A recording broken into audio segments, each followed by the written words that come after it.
buri dito sa Japan. Ang tawag nito sa atin is yellowtail na fish. Tapos ito yung sauce na Japanese sauce. Buri daikon ang ibig sabihin nito. Yellowtail with daikon ito. Yan, radish. Radish ito sa atin. Ang tawag. Tapos ang ingredients niya, siyempre, radish, sibuyas, at saka loy-a. Yung timplado na to guys dahil ano na siya, mayroon na siyang kompleto na ang timpla nito. May toyo na yan. Tapos ang ginawa ko, lagyan ko yan siya ng kaunting spicy na vinegar sa atin. Kaya para lalo siyang sumalat. Kasi matamis-tamis ito guys, may timplado na siya. Ngayon, mag-i-start na tayo magluto. Mga kaibigan, maayong udto sa inyong tanan. Magandang tanghali po. Ito, mag-i-start na naman tayo ng radish. Radish ang ating uunahin. Nakahugas na to guys, pinabalatan ko lang. Ganito lang ako magbalat mabilis. Kasi ano dito ang radish eh. Yung balat niya medyo manipis ba? Madali ang luto tayo kasi tanghali na. 11 o'clock ako dito umuwi sa bahay. Ngayon 11:30 na. May kanin na kasi nakaready na. Ito na lang at saka yung miso zero soup ang ating lulutuin. Yan, labas na yan guys. Ito yung uunahin natin pag palambutin natin yung daikon to eh. Radish. Yan, i-slice muna natin ganyan siya. Yan, i-slice natin na. Kaya na mag-slice, mabilisan. Medyo malaki siya kasi siya is ilalagay natin sa isda eh. Masarap ito guys kasi pag narasa na siya, matamis-tamis na yung lasa niya. Yan, may gulay. Ito yung Japanese style nila guys. Kaya lulutuin natin Japanese menu. Ito guys, nagpakulo tayo ng mainit na tubig kaunti. Ngayon, dadagdagan natin siya ng ganitong timpla nila. Yung kanina yung ganito. Yan yung sauce nila na dapat sa isda. Ngayon, nilagay ko muna dito kaunti. And then, palambutin natin yung radish. Radish muna yung palambot natin. Madali lang to, madalian. Pag lumambot na yan, saka natin babawasan kaunti ng tubig kasi may tubig siya. And then, mamaya yung isda ilalagay na natin. At saka, loy-a. Ayan, pakuluin natin yan, tatakpan. Ngayon, naghihintay tayo sa ating palambot na daikon or radish. Ngayon, i-slice lang natin. Dalawang slice na isda ang gagamitin na. Ito kayo magtaka kung konti-unti ako nagluluto kasi ayaw ng aking mga kasama dito na mamaya may natira na. Pag may natira kaunti, ako rin ang kakain. Sila hindi na. Ibang menu na naman yung nila gustong lulutuin ko. Ayan, 4 lang po yan. Itatabi natin. Yan po ang lulutuin natin na buri daikon ang tawag o yellowtail with radish. Yan, kumukulo na yung natin. Hugasan muna natin itong Naririnig nyo? Kumukulo na po ang ating kinalambot na radish. Ngayon, mag-slice tayo ng loy-a. Para ba? Manalong masarap. Sa atin kasi, parang paksiw ito sa atin. Sa kanila kasi, medyo matamis-tamis yung paksiw nila. Sa atin, maasim-asim yung natin eh. Style sa Philippine style. Filipino style. Ganito lang ako in-slice ko. Alam niyo guys, pag nahalo na ito yun sa nila. Sa kanilang timpla. Ang sarap kainin ito kasi ang lasa niya is matamis-tamis siya eh. Kaya lagyan ko siya ng sa atin, suka para may halong kaunting asin lang. Ito dapat ang natin sa ibabaw na ito guys. Yung maliit na pagka-slice. Yan, maliit lang siya. Ito lang ang ilalagay ko dun sa pag malapit na siya maluto. Kasi wala tayong loy-a na yung dahon-dahon eh. Dapat yun eh. Parang mayroon yata sa replo. Ito na lang, pero maganda tingnan. I-slice pa natin ng ganyan. Maiksi. Pag malapit na siya maluto, ito yung natin. Ilalagay. Ganun na kasimple yung nila dito, luto guys. Yan lang yung mga menu natin pagkakalian. Pagkatapos niya, magluluto na tayo ng miso soup. Miso zero ang tawag dito sa Japanese. Tingnan nyo po yung kulay niya. Galing yan dito. Templada na po yan. May templada po yan. Kaya nilagay ko sa paglaga ng daikon or radish para pag lumambot yung radish, masarap siya. May timpla na. Kasi lang nilagay ko siya ng tubig. Kasi alam mo naman, pag nagpalaga tayo ng radish, medyo matigas. Mix. Naman tayo. Ito naman yung sa miso zero natin guys, sa soup. Ito lang yung kaunti lang gagamitin natin ito. Yan, hinugasan ko na. Madali lang itong lulutuin guys kasi bubuka na yan pag nakaano na sa may tubig. Tapos, ito lang, dalawang menu lang yan at saka yung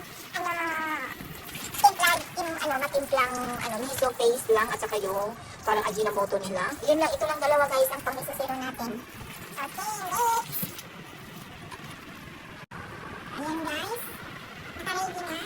Tapos yung isda, madali lang yan. Mabilis ang lutong tanghali. Ito guys, kumukulo na itong natin, pang-miso chili. Ayan, ilalagay na natin po. Madali lang po. Ayan, yung sabaw natin. Diretso ka dyan. And then, ilagay natin yung sibuyas. Ganyan na natin po guys.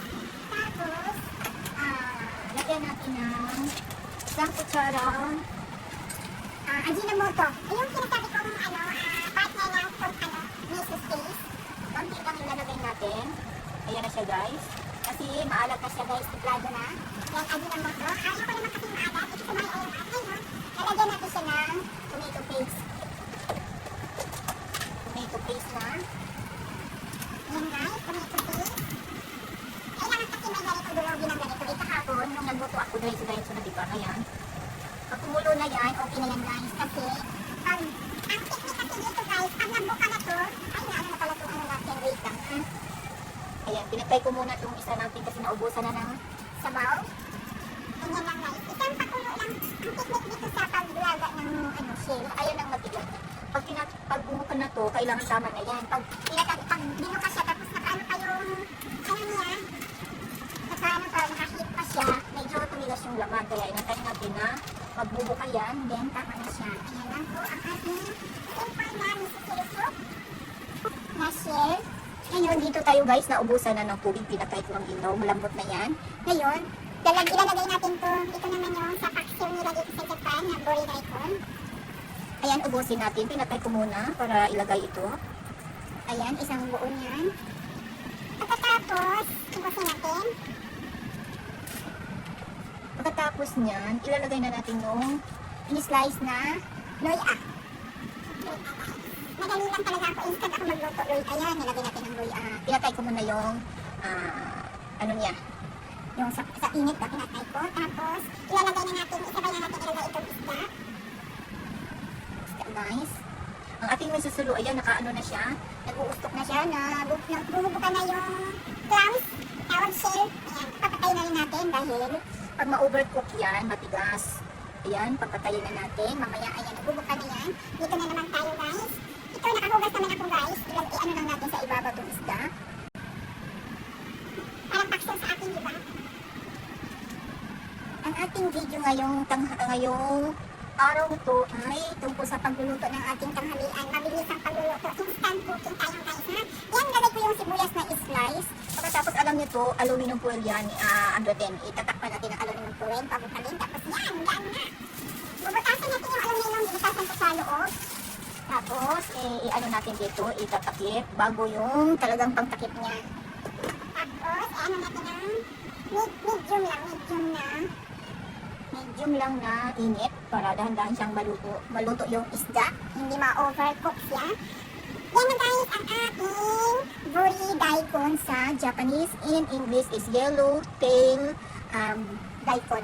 Radish, sweet radish siya guys, and ginger at saka onion, sibuyas. Ayan po yung paksiw ng Japanese food. Ang ano natin dito, ang topic ko kahit dito ay tuwing tanghalian na instant luto ang dito ko na isi-share sa inyo, Japanese food menu. Wait lang tayo sa ating result na pagluluto. Ay, naalala ko pala. Nakalimutan ko pala ng kaunting suka. Wait lang. Yan, ilagay mo muna natin dyan. Hindi malinis naman yan. Patong natin. Lagyan ng kaunting suka sa atin para maasim-asim kaunti at saka maanghang-anghang. Matamis maanghang yan ang resulta. Yan, mag-start na siyang kumulo. Tatakpan natin ulit. Nakalimutan ko pala yung suka. Kasi nag-limited ako na nakaready na. Hindi ko kasi nagamit yan. Ganun talaga guys. Minsan, marami tayong malimutan pag nagluluto. Pero pag nakikita natin, alalagay ba? Tingnan natin ang ating bori daikon in Japanese, yellowtail radish.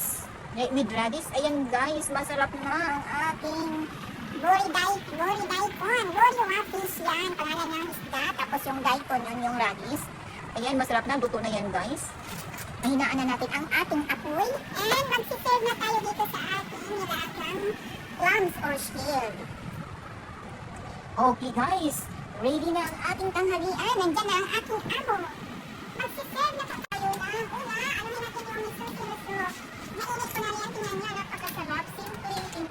Yan guys, ganito po ang luto ng Japanese. Simpleng-timpla lang yung Ajinomoto lang nila at saka yung miso paste lang talaga ang ilalagay. Ayan, naka-ready na. Good for 3 persons po ito guys ang ating pagluluto. Hindi masyadong marami ang pag-prepare.